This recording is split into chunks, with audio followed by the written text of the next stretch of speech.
Hello guys, मैं Deepak Kumar Deepak deep study channel में आपका स्वागत करता हूं।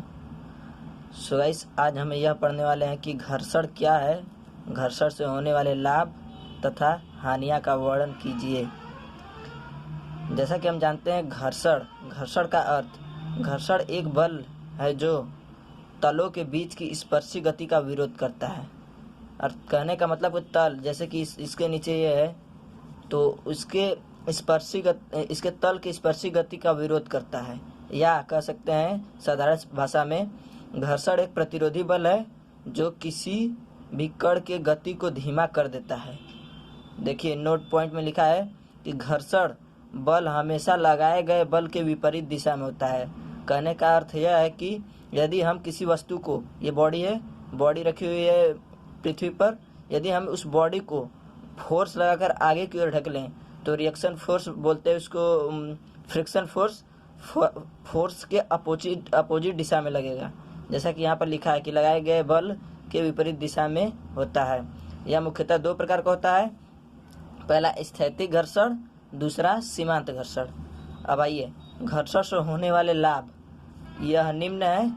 पहला, घर्षण के कारण ही हम पेंसिल पेन से कॉपी पर लिख पाते हैं। यानी यदि घर्षण न होता तो हम कॉपी पर पेंसिल पेन से कभी भी नहीं लिख पाते, वो फिसल जाता, पेन ही फिसल जाता।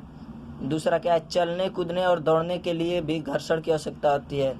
अर्थात कहने का मतलब यह है कि यदि घर्षण नहीं होता तो हम जमीन पर या फिर रास्ते पर कभी भी नहीं चल पाते, गिर जाते, सरक जाते।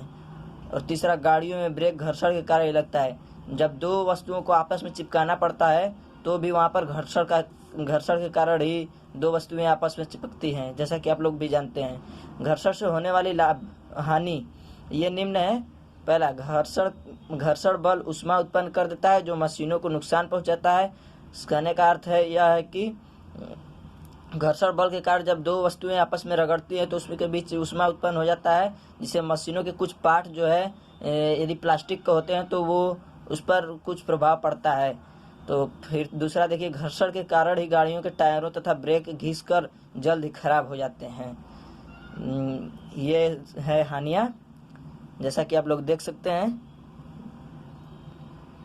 Thanks for watching this video, please like and subscribe.